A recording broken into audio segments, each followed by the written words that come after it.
Yes,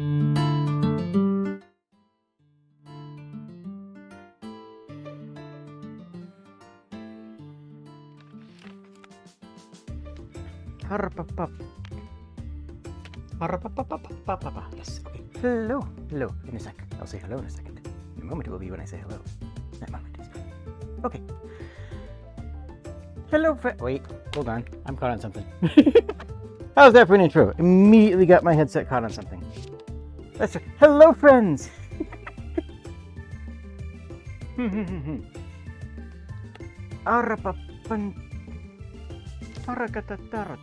Okay, so today, and let me know if any audio needs adjustment. Let me know if anything in general needs adjustment.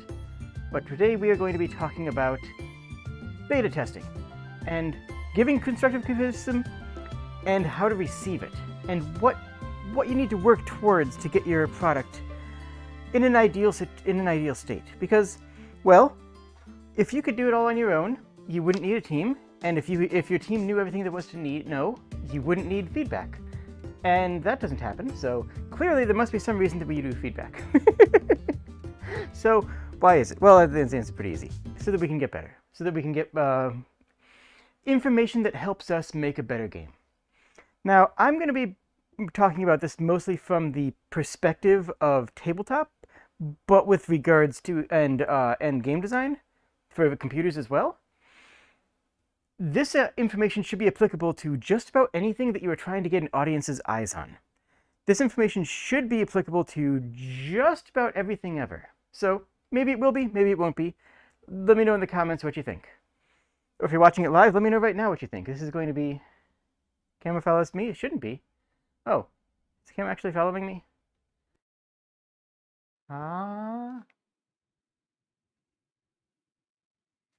No. Okay. You know what? The camera's probably following my height when I walk up here. Whatever. Anyways. So. I'm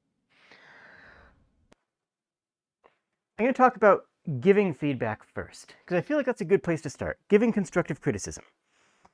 Because no one actually... What? Oh, yeah, okay, yeah. The camera's following my vertical height. And technically this garden is not on flat land, so the camera is going to bounce as I walk around. I apologize for that in advance. Literally nothing can be done except for doing more tech setup, which we can't do anymore. So. What is constructive criticism? What is good feedback? Good feedback is actionable. That's the most important thing. The most important thing is that good feedback is something that the person who listens to it can do something about. You can say, oh, I liked this, I didn't like that, and that can be valuable information, but it might not be as valuable as you might think it is initially. Saying, oh, I liked this part. Cool. What did you like about it? What about that part resonated with you? What about that part felt right? Oh, I didn't like this part. Okay. What was wrong with it? Why did you feel that? And part of this comes down to just, in general, being able to understand your own emotions and your own feelings better. That's not easy. That's extremely difficult. Like, learning how to figure out why you don't like something is itself a difficult process, is itself a difficult thing to learn. You see me looking over in this direction, this is where my chat window is, so this is where you guys are. And yes, I am looking at chat. And hello everybody, you are all wonderful. So. It's something that you can train, though. It's something that you can train to improve upon. Think of like the worst boss that you've had. The kind of boss that says, this isn't right, do it right. Well, you can't do that. You don't have the necessary information. And I'm probably bouncing around too much. Should I shift? Can I Z-lock this? I don't think I can. Nope.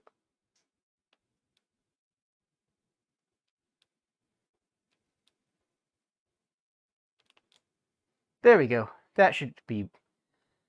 Well, now it's pointing at weird places. Alright, no. Maybe this isn't working. Whatever, it's fine. Everything's great. Everything's fantastic. Don't worry about it. Okay, so... So what can we learn from a bad boss? Well, the bad boss just says get better, right? The bad parent or teacher says just do what I'm doing. They don't actually give you the feedback about what your process was incorrect, about what your process needed to improve. And that feedback about the process is incredibly important because, well, you need something actionable, you need something you can do. Now, you should also have something that you can give feedback about. Well, if you know that you're going to give feedback, if you're doing something with the intention of giving feedback, like a beta test or reviewing somebody else's product or playing a game that a friend recommended that you want to talk about later, you need to be in a feedback mindset. You need to be in a state of mind where you're thinking about what sort of information you can give back to the creator. What sort of things, you need to be aware of your own emotional state. How do I feel about this? What is this part making me think about? What is this part making me consider? That's all very valuable, and it's easy to just toss that to the wayside and just experience things, especially in games, especially in game design, because the players just want to play the game. A part of our goal as game designers is to get the player not thinking about the fact that they're playing a game, right? Part of our goal as game designers is to get the player out of their own head and say, hey, now you need to exist in this world and stop thinking about the world outside. Yes, there's plenty of games that do the opposite, but that's still a general established part of practice, right?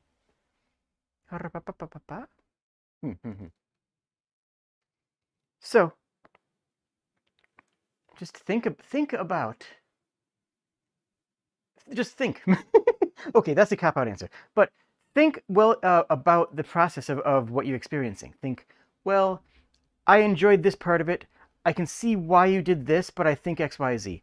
And have a couple of alternative solutions. Now, we'll explain why the user's alternate solutions are useless later on, because that'll be in the second half of this.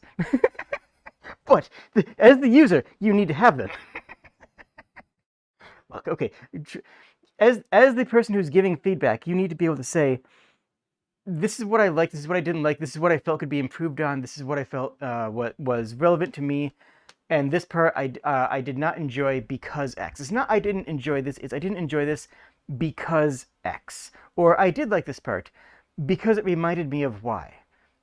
These are the kind of extra levels of consideration that the person who's asking for feedback is going to need. And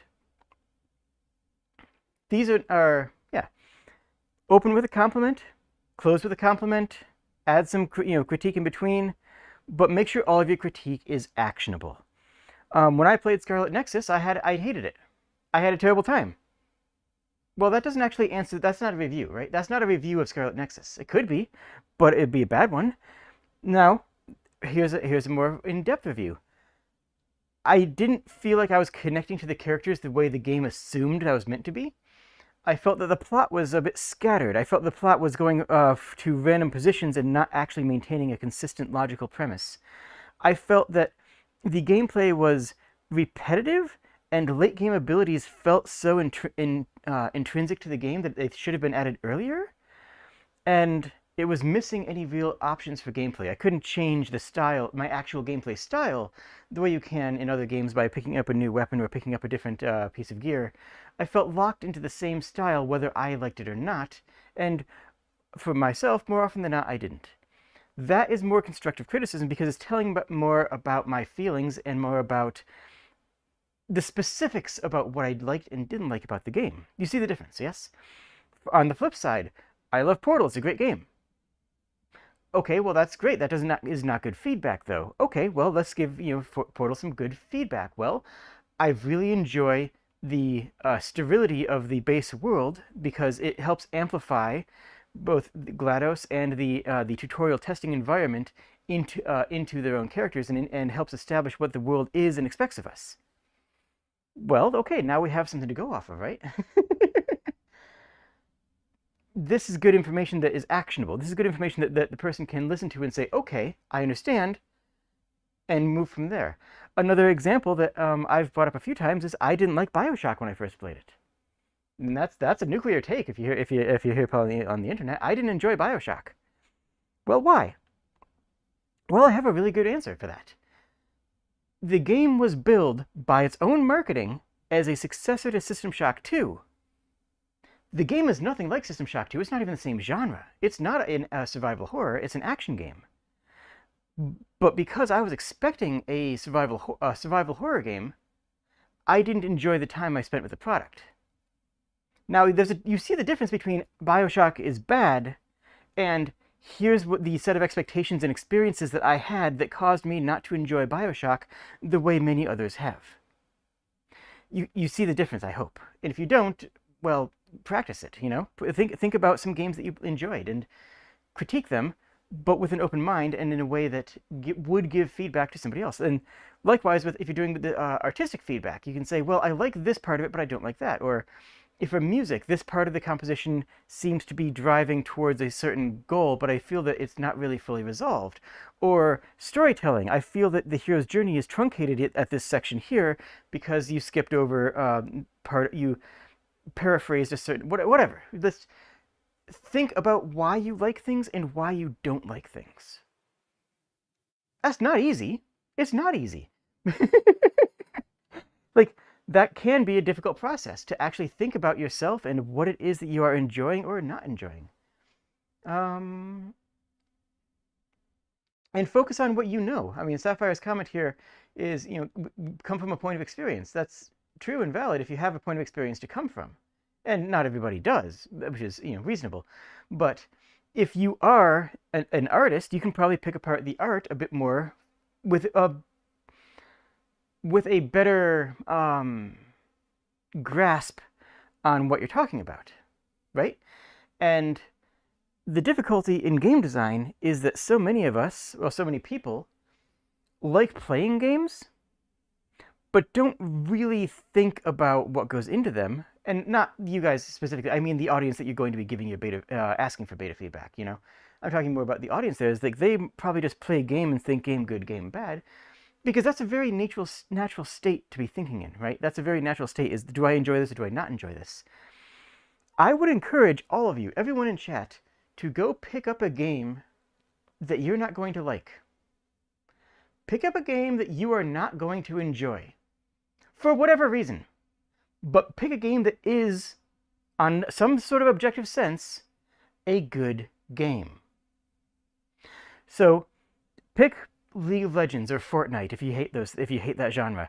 Play Candy Crush if you've never played it before. If you haven't played Candy Crush, go play it. Candy Crush, not right now. Watch the stream and subscribe. But later on, go play Candy Crush and see, like, firsthand what it is about the experience that you enjoy or don't enjoy.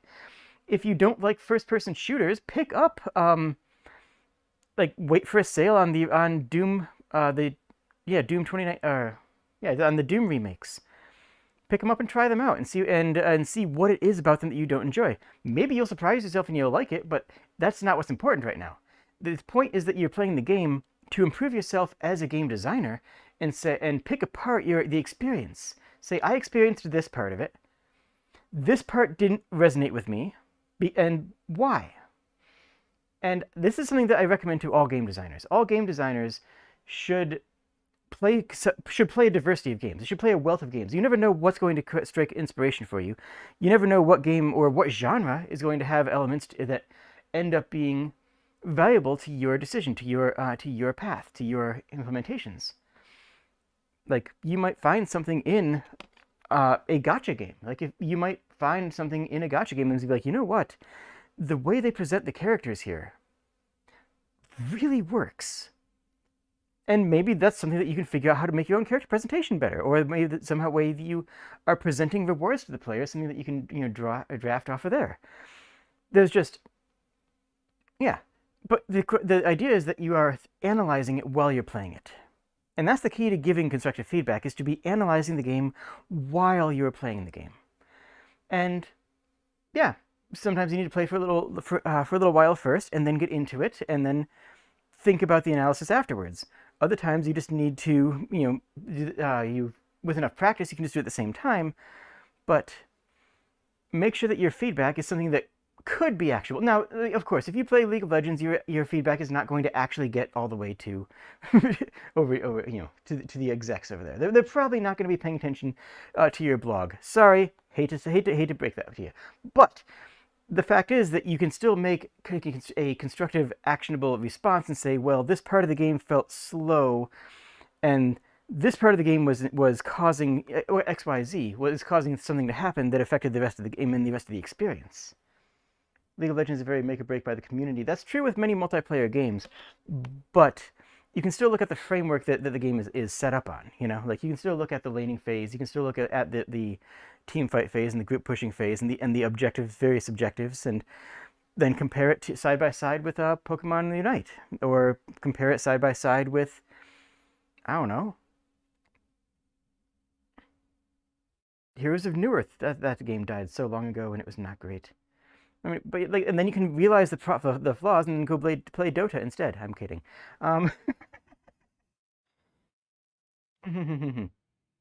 Yeah, if you like first-person shooters, also play something in that genre that you're not familiar with.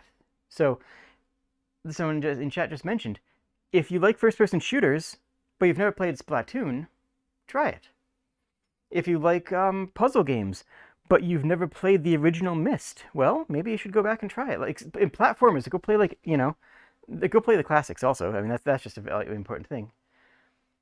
League of Legends would be an amazing game. I could do an entire stream on why I think that Dota is a better game than League of Legends from a design standpoint, but that's not what we're here for right now. So play these games that you don't think you're going to like, and then pick apart what it is that you don't enjoy. Pick apart what aspects of it don't resonate with you. Pick apart what parts of the game work for you and don't work for you. And then recognize why that's the case. Because that's the kind of tool set, that's the kind of background that's going to help you when you're working on your own designs. And then write a letter to nobody. Write a letter to, to Riot that says, well, I enjoyed this part of your game, and I thought this part was ineffective to me. And put it out into words. Practice it. Get these ideas out of your head and give them an action plan as if you were on their board, as if you were one of their lead developers, as if you were on the board of directors playing the games and trying to give a response to the devs that are offering it. Practice it.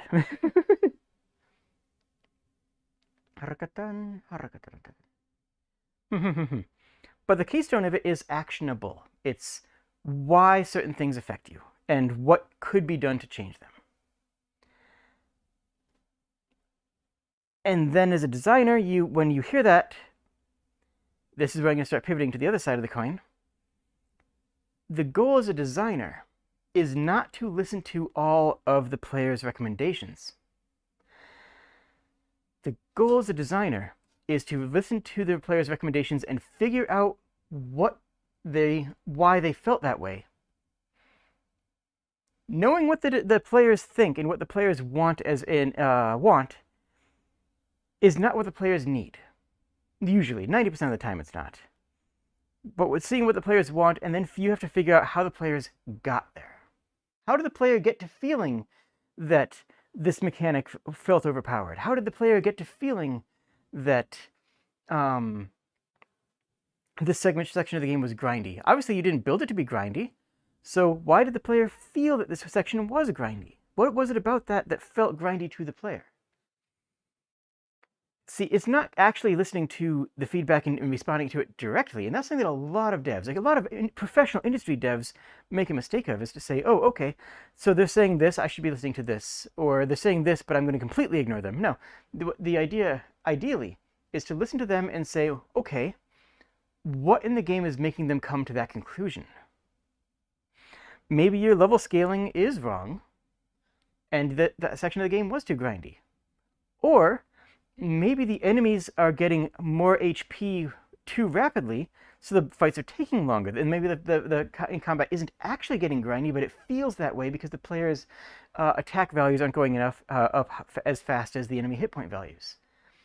Maybe you need to add an intermediary section of your level scaling where there's a new breakpoint or where there's a new ability that you can even that out.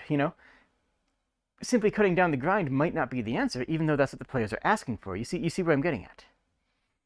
So,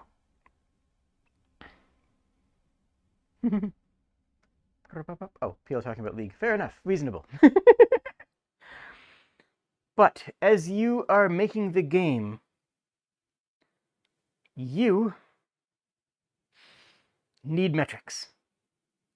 Metrics, metrics, metrics. Okay, so we're going to talk tabletop for a second. We're going to talk tabletop for a moment because the ideal way to beta test a tabletop game is to be in the same room as the player, but silent.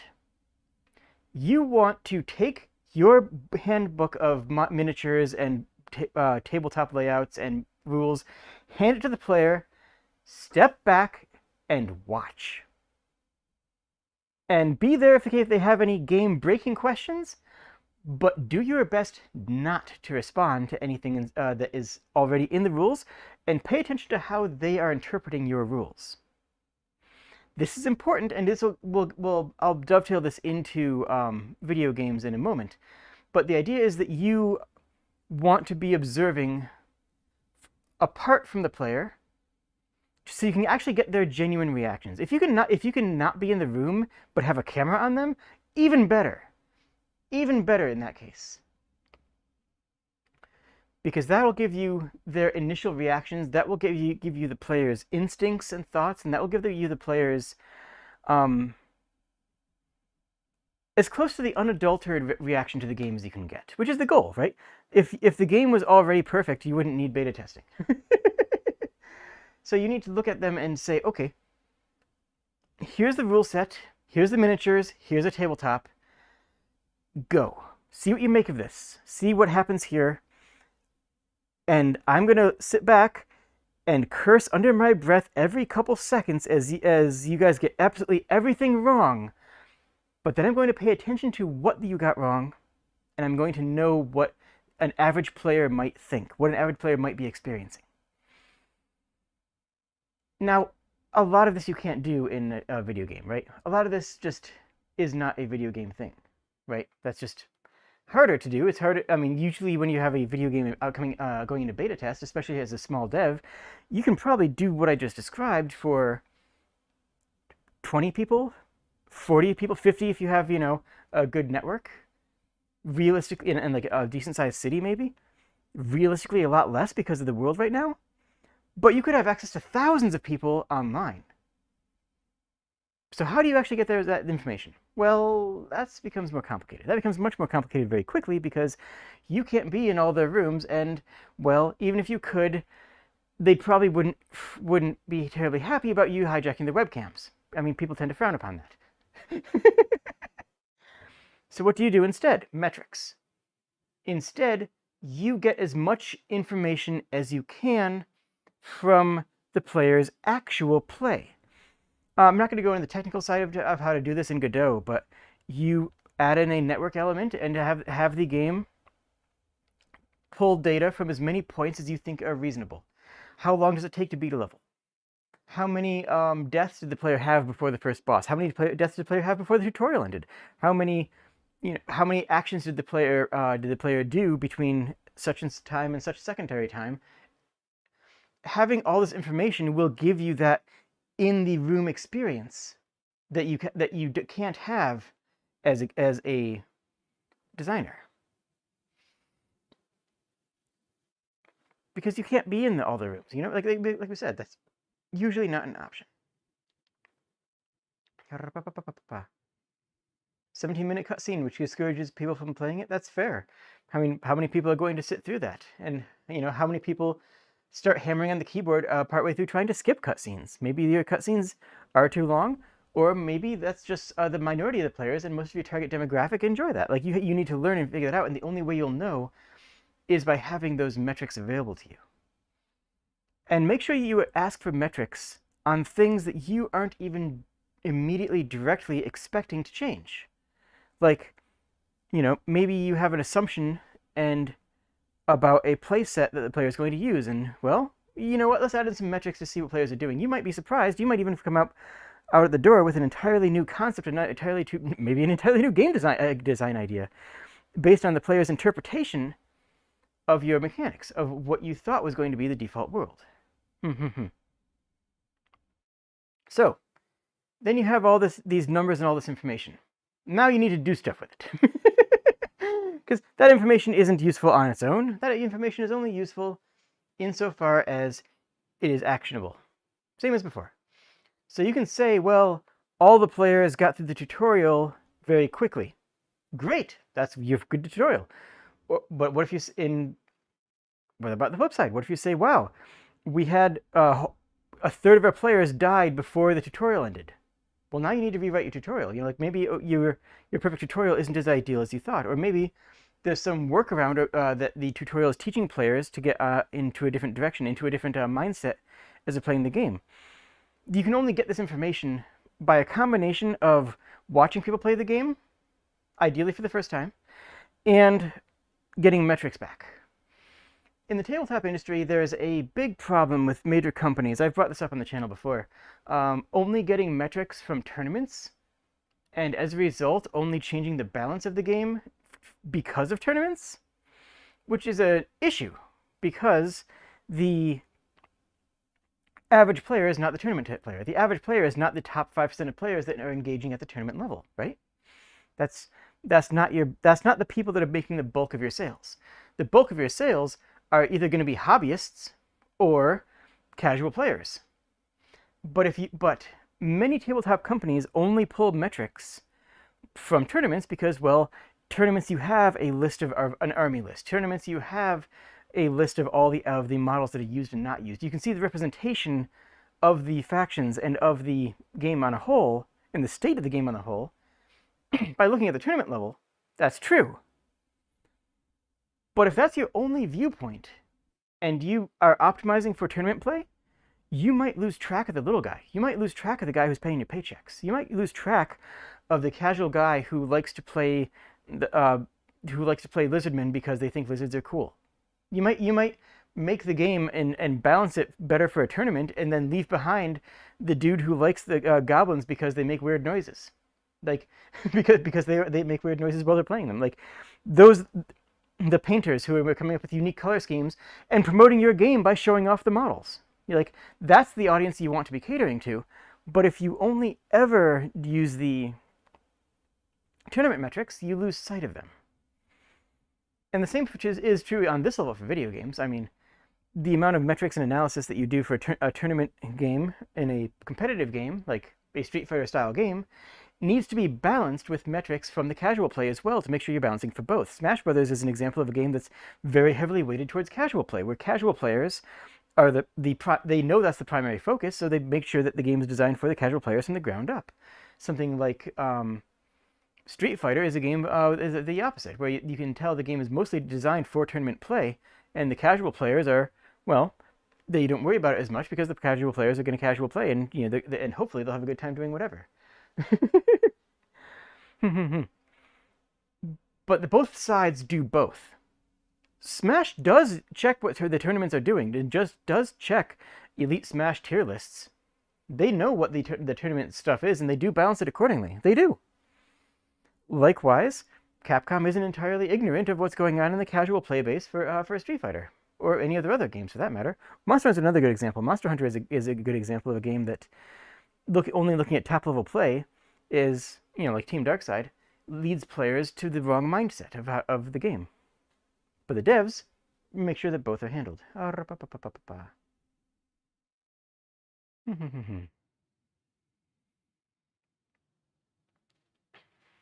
So, when you're working with your players, feel free to ask any questions or share your thoughts in the chat.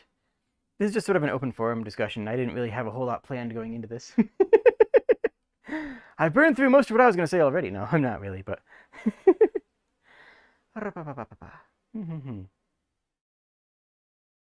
There's also... I do want to bring up a concept from one of Sirlin's talks. Not everyone likes Sirlin. I don't always like Sirlin, it must be said. But they do have some very interesting thoughts on game design. And yeah, his podcast once brought up the concept of cocaine logic. The logic is this. Well, people want to be happy, right? And when you give someone cocaine, they're really, really happy for a little while, right? So clearly, the optimal thing we can do is give everybody cocaine all the time. That'll make the world a better place, right? Well, no, of course not. That doesn't work. That doesn't make any sense. But the people who do take it are really excited about it and they really want more. The idea here is to take this concept of this logical fallacy, this obvious logical fallacy, and apply it into the game design world of what the player is asking for. If the player is asking for, if a player is saying that this character needs to be nerfed, well, look at the results, look at both the casual and the tournament metrics, decide if it is, whatever. Listen to why the players feel it needs to be nerfed. And then figure out why the players are saying that, rather than listening to actually what they're saying. Figure out what it is about that character that is creating a problem. One of my favorite examples of this comes from Dota. In Dota, there was a meta a couple of years ago when Sniper, a very lightweight, long-range, high attack, low health hero, was way too powerful. They were ridiculously buff everybody. That's actually a very valid point. I'm going to talk about that in a bit. Whereas the Sniper character was meta-defining. They were the meta. They were incredibly powerful and they were dominant. And everybody was like, they do too much damage. They just cut his damage by like a good 10%. Reduce his agility gain. Just nerf him. He's just too much damage. And that would have made a lot of sense, and a lot of devs would have said, yeah, okay, yeah, he's doing too much damage. Let's cut that out. What Valve did instead is fascinating. They took all the metrics they had, they took all the thoughts of the player base, they took all the information and said, you know what? This character is supposed to do damage. This character is supposed to do an extremely high amount of damage with a very high risk because they're very fragile. So let's not do that. Let's take the character as they stand and reduce their move speed so it's harder for them to catch up to people to chase them down. Let's lower their health a little bit so that risk-reward becomes a little bit more risk, and so that they're a little bit more fragile to being jumped, to being taken down. This line of thought, this way of balancing worked, and it kept the character unique in the damage output. They didn't touch his damage output whatsoever. They fixed the problem by looking and designing the character around what the actual problem was, is that he was getting too many kills, he was too dominant in matches, and nobody could counter him. The damage output wasn't the reason for those. The damage output was the result of those. The reason for those was that he was too fast. He could catch up to people way too easily, especially with one of his slow abilities. The actual reason was that the risk-reward of playing a glass cannon was not risky enough. And by working with their own team and doing internal testing and testing out these various adjustments to the character, they kept the character unique. You run the risk of flattening characters down into the same mold. If you have every character and one of them stands out in an area, that's good. That's what makes that character unique. That's what you want. You want the character to stand out. And if you knock them down every time that that benefit becomes too much of a problem, then all of your characters are going to be on the same level. All of your characters are going to be the same level of everything. They're going to be the same character in a sense, eventually. But by focusing around other aspects of the character and saying, okay, this character is good here, we'll make this down here, this other aspect of the character worse. We'll make this part of it harder to get. We're not going to decrease the power of this overpowered rifle. The op is supposed to be powerful. It's supposed to be able to one-shot just about anybody. Instead of decreasing the power of the op, we'll increase the price, or decrease your move speed while you have it equipped. We'll do something adjacent to it to keep that item unique, but still make the game more balanced, taking that uniqueness into account. This is where we go into that buff everybody else idea. There's the idea that when everybody is overpowered, nobody is. And I like that philosophy because everybody can be overpowered. Everybody can be uniquely overpowered, but still balanced within the same game, because every character's overpoweredness is unique to that character, you know? the balances, the checks and balances in the game itself still work.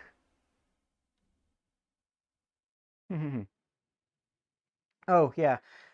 The quote that Sapphire is referencing is that the definition, my definition of a game designer is somebody who stares at two pieces of cardboard and says, well, this one is cost too much and it will never see play. But if I reduce the cost by one, then it'll be overpowered. But if I don't, like it's just that. It's just that sort of quandary all day long forever. Just staring at two pieces of cardboard, trying to figure out how 1 point can make so much of a difference. You constantly hear people saying Dark Souls needs an easy mode that defeats the whole points of what Dark Souls is supposed to be. I see where you're going. That's getting into that, the cocaine logic sort of thing, where obviously, if everybody's asking for this, then it should be there. But like, that's not the case, because that is, supposed to be an accomplishment. It's supposed to be a point of pride to complete.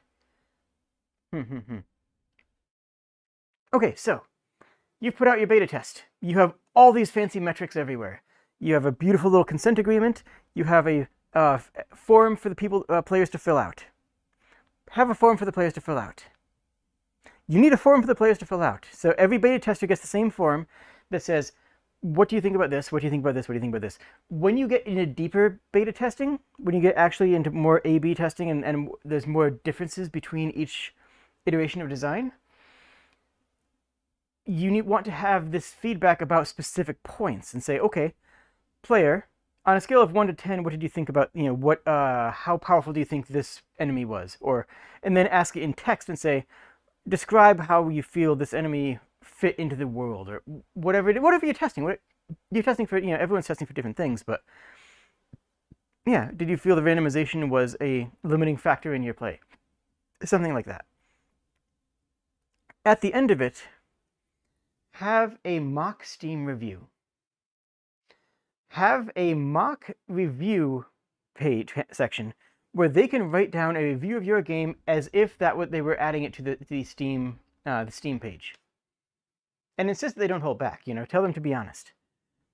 They're not going to be, because they know it's going straight to the devs. But I've heard from a couple people that by doing this, the answers that they received on the late iteration beta testing were very similar to the actual results on the Steam page for this section of it specifically, which I found fascinating to hear.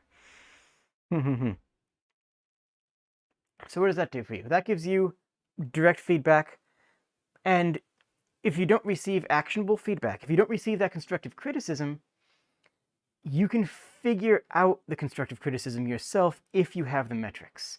Now, this is like, again, going back to Tabletop. If you are staring at somebody and they're looking at a rule saying, well, how does this rule make sense? How does this rule make sense? Because this conflicts with that. And you're sitting there as the designer going, no, it doesn't conflict. This works perfectly fine. You're reading the rule wrong. You know that you need to change that ruling when you get home. You need to clarify or add an example situation text in your description on the same page, or maybe add a diagram that shows it for the players. That's what you need to do. You just know that. And you want to get this in-person experience as close as you can from your beta testers that are not on site, from your externalized beta testers. Not easy, but worth it, simply put. Is this making sense? Is this useful information? I have no idea. I have no idea if this information is good or useful, but I'm saying it anyways because that's what I'm here for. Where was I? What else was I? Pay attention to things that you don't think are going to be important, because there's a good chance that they will be. Pay attention to the things that might not seem important offhand. If you're making a puzzle game, yeah, having the amount of time required to solve the puzzle is completely reasonable. But what if you added something else and check how many fail states the player got into, or how many times the player had to reset the puzzle? That might not be as important to you at first as just how long it took him to complete the puzzle on the whole, but you might find some stumbling blocks. You might even add a more specific one and say, if the player gets to this point in the puzzle, which you know should be about the halfway point, and then fail, how many of the overall failures occurred after that point? How many of the overall failures of the entire game occurred after what was supposed to be the halfway point in the puzzle? Is it actually representative of what you expected, of it being halfway? Maybe it is. Cool. Good job. Maybe it's not, and maybe that's something you need to consider. Maybe it's that you need to make the beginning part of the puzzle a little bit easier to help guide the player to that point. You might not have actually considered that going in, because, well, that wasn't, saying. I wish I don't know. I should be focusing on more specific examples here because I feel like I could give more specific example information, but I'm trying to stay general because I know there's so much diversity of different games that we're going to be playing. And on that note, if you look at other applications of your genre, if you're making a game in a genre, you should have played, if not every other game in that genre, enough of them that you can make an informed consideration of the actions and design principles of each thing in that genre. If you're making a puzzle game, play other puzzle games. This should go without saying, but learn from those games. Learn from what they're doing different, and think, could I apply this to my game? And if not, why? This goes back to that what we were saying before about making sure that your opinions are constructive. I mean, you might be making a first-person shooter and be saying, I don't want something like Splatoon, and then ignore that entire thing and then say, well, wait a minute. We need a tie break. What should we have? Maybe something like, Splatoon's area covered. Well, maybe the amount of terrain controlled is a good tie break for your game. Maybe you can learn something from this game that you would otherwise have had no interest in and would not even considered relevant to your project. Maybe there's I'm saying maybe a lot because there's a whole lot of maybes here. Hold on, let me grab some water. Alright, it's over here.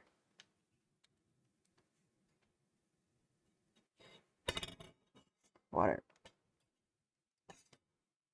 Now I am not going to die. Well, at least I'm not going to die as much. I might die a little bit, but that happens.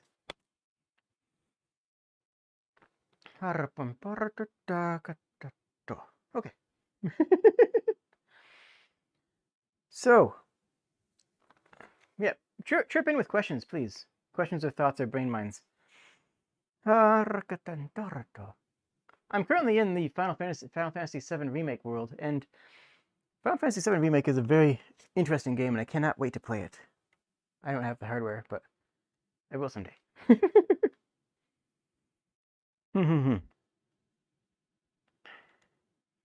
Yeah. The idea of balancing itself is kind of a separate discussion than receiving and giving and getting quality feedback, but a lot of it comes dovetails together, right? And I do like the idea of keep making sure that every character is unique and making sure that you're allowing people with different play styles to play your game. I mean, if you think of something like an MMO, the people who play crafting and the people who just sit in the guild and the people who focus on leveling and the people who do endgame content and the people who just, casually play are all different crowds, but you want to appease all of them. Well, and that makes more sense. That makes sense because that's like MMO Design 101 is how do you get all these groups together and working off of each other to be enjoying your game. But people don't think about that as much with other genres. People don't think about that aspect as much when you're playing, I don't know, hacking a first-person shooter. But you ought to, because many of these things do overlap. 7 Remake is a lot different from the original gameplay-wise. If you didn't like the original thematically, it's the same story, but...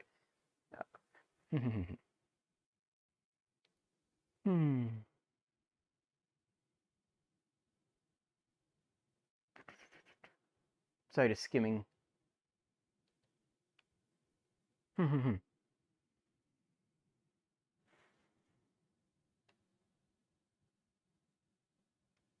Sorry, I'm just thinking for a moment, because that's honestly, this is most of what I wanted to come in and say.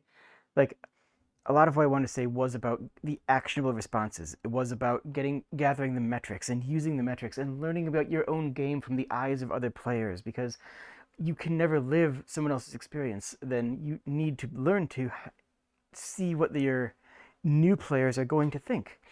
Because you can get lost in the weeds in this. You can get completely lost in your own game to the point where you don't realize that your control scheme is bad. You can get to the point very easily where you don't realize that your own control scheme is non-functional because you've sat at your computer and you've programmed it and you've worked on it and you've played it in your own playtesting so many times that it makes sense to you. I guarantee you there was somebody at the studio who thought that having escape be the camera controls and the menu being F10 made perfect sense when they were programming it. And that they were, they made it that way, and then the public got it and said, why is it like this? This makes no sense. Well, maybe it does. Maybe it's because you got lost along the way. Maybe you were too deep in your development process to step apart and look at it from an outside perspective, which is the entire point of beta testing, right? That's the entire point of beta testing. If you beta test with the same group over and over again, you will get good feedback about how your game is evolving and processing, but you also need to be testing out new people who have never played the game so you can get that fresh input every once in a while. Every X iterations of your beta test, you should be reaching out and getting new beta testers as well.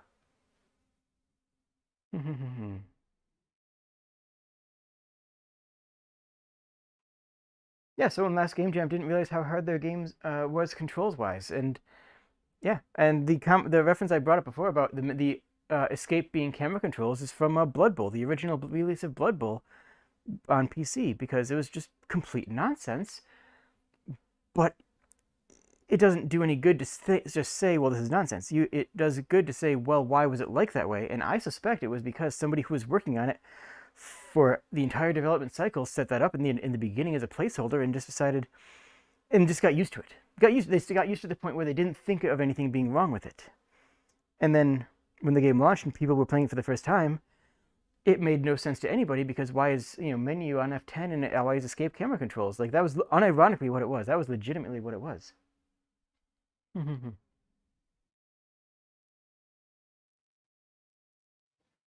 Oh no, yeah, no, that's an actual example. That happened. It was launched under the Warhammer Fantasy licensing, no less.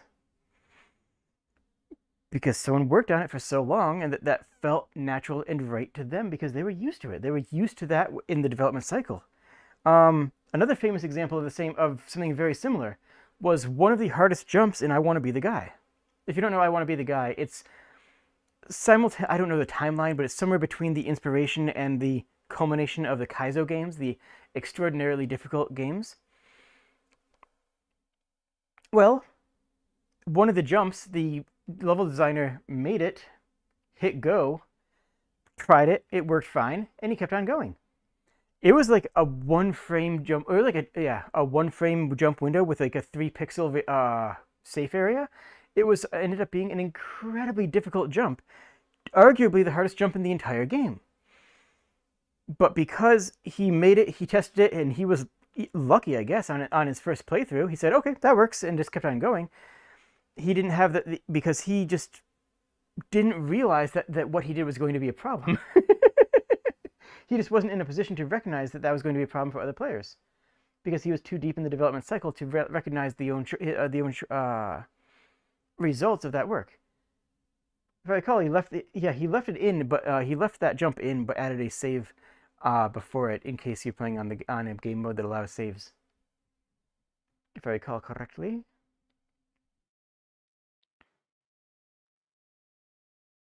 A bit unrelated, but it's okay if I credit external assets in the game description, as it must be clear that you are using external assets. So the answer is yes, as long as it is clear, and as long as you have some form of permission or digital media rights to that work.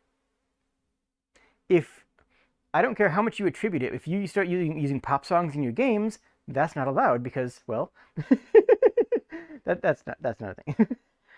Oh, you're just wondering if you need to do it inside the game as well? If you have a credit section, I would add it in the credit section. It's not strictly necessary, but it is good form to have it there. But it's a game jam. Many people don't even have a credit section that's not, on the in the description page anyways.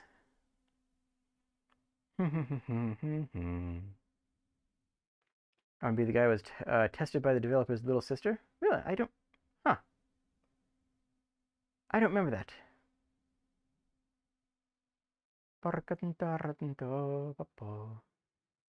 With art, let it rest instead of staring at it for 50 hours. If you stare at it too long, you'll get used to it and you don't notice flaws. It's exactly what I'm saying with game design. Except that with game design, you're working on so many different projects as opposed to one artistic piece.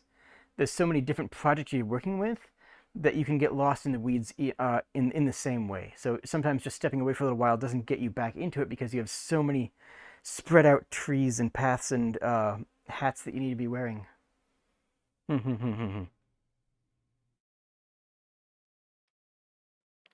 There was one person last jam who used music that they did not have the license for, and I actually got a copyright notice on my channel for while I was playing it. That made me very sad.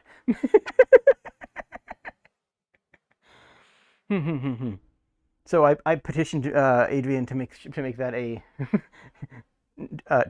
the game jam equivalent of a capital offense that will get you ejected from the jam if somebody does that.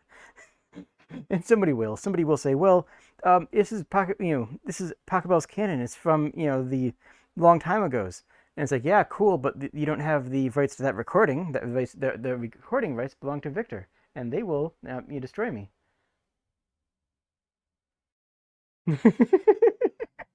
Because one of the big things with the Go Jam is that everybody gets their game streamed, right? Everybody is going to have their game streamed with some constructive feedback. Is the goal, at least. That's that. I mean, I don't think we're gonna have any problems reaching that goal, but that is the goal. And yeah, part of that is making sure that it's streamer safe. Other part of it is just good, good ethics. Attributing people is just a good thing to do. Hot take.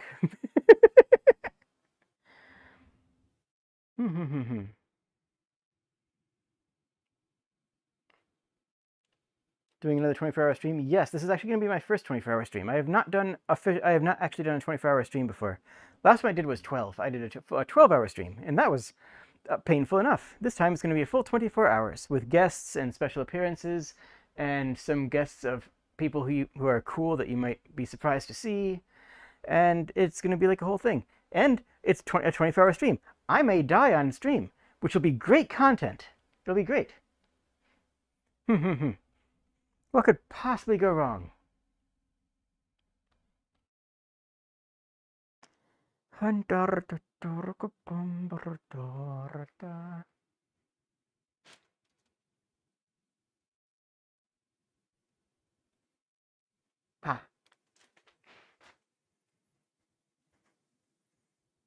All right. Good way to gain popularity? I mean, sure, I guess.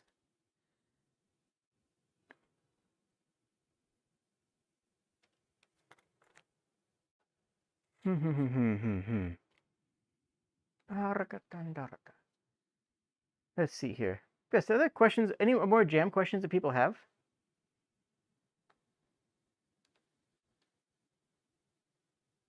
Let's just go in that direction now. If you have any more specific jam questions, feel free to ask them or put them in the comments.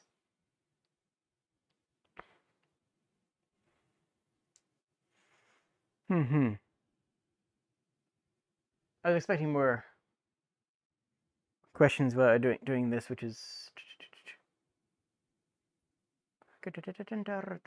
remember to sleep afterwards. Maybe. I'm going to collapse after that.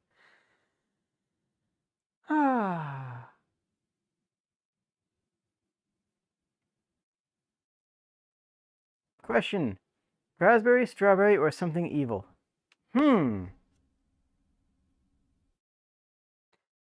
Strawberries have too much sugar, but raspberries don't, so I can actually eat raspberries. So I'm going to go with raspberries. Unless something evil is a blueberry, in which case that's probably pretty good too. I don't know if mentioned that when should you start to playtest? So in a game jam, honestly, you'll be lucky if you have any playtesting, right? In a game jam, it's probably going to be just whenever you have something that you can throw at a friend in a few hours for them to play it. It's less in depth there, but in general, you should have beta testing. You should have some sort of play testing as soon as you have a viable product. As soon as you have a working product, you want to start the iteration of that. You want to start some sort of iterative testing so that you can learn and get better and make those improvements down the line. So as soon as you have something that could, as soon as you have something playable, really, as soon as you have something that is playable and shows off what makes your game unique, whether it's a mechanic or whether it's a movement control, or whether it's whatever it is in your game that makes whatever it is that makes that game unique and interesting, that's when you need to start some sort of beta testing. You don't have to go full swing. If you're in a larger studio, then you want to push forward when you have the focus groups and when you have the marketing ready to do it. If you're an indie, it's whenever you have enough of a product to start testing. And you can use this to establish your brand. You can use the beta testing itself as marketing if you're a small studio.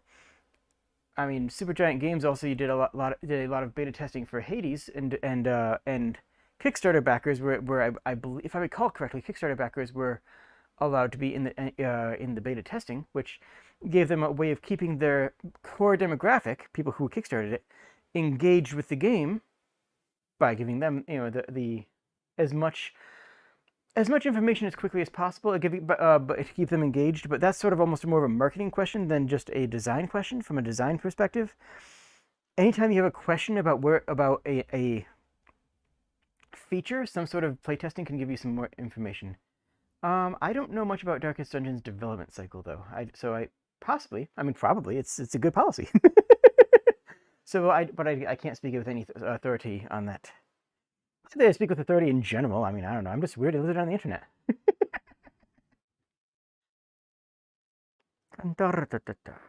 Blueberry. Oh, that's right. You're talking about jam. I was talking about blueberries. Probably raspberry. I would say raspberry. Probably raspberry.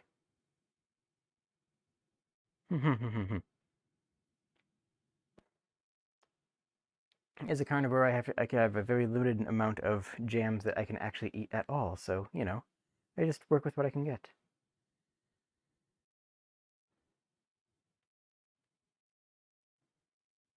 Let's see here. The schedule is posted on the various places, so it'll be the game jam ends tomorrow. I am not streaming tomorrow. I'm going to give it to 24 hours for things to bake, for things to play things on their own, for people to start working through that. Then Wednesday, Thursday, Friday, I will be in every evening. Saturday will be the 24-hour stream going into Sunday. And we will have other streamers that are going to be playing the games who need to give me their information. We have other streamers who are going to be playing the games as well. And we're going to need them to be giving I don't have anyone else's schedule. No one else has submitted a schedule. I've asked them. They've not. Yep, my schedule is on my Discord, but it's also on the Go Godot Game Jam Discord. It's also on my Twitter. It's in places. If you're here, if you found me here, then in the descriptions below you'll find all the things you need. And a subscribe button, which is a cool thing for cool people to push. I feel like there's a lot that I haven't covered, but I also feel like I kind of said what I came here to say, I feel like anything else I do is just going to be repeating myself. So I'm going to call it here. Thank you all for joining me. Relatively shorter stream today. Will you be opening topics in community live? Yes, in the community tab on the Game Jam page, I will be opening the request form for anybody who wants to have their game played live on screen. That's before every single one of my plays. I will be doing that, and that'll be an active and revolving thing that'll be updated and played through during the 24-hour stream. So yes, that is exactly correct.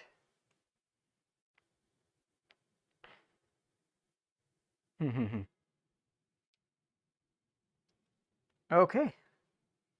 Thank you all for joining me. I hope you have had a wonderful day, and I hope that something that I've said has been of use to you. If it has been, let me know in the comments. Let me know what part resonated with you, and give me some constructive feedback.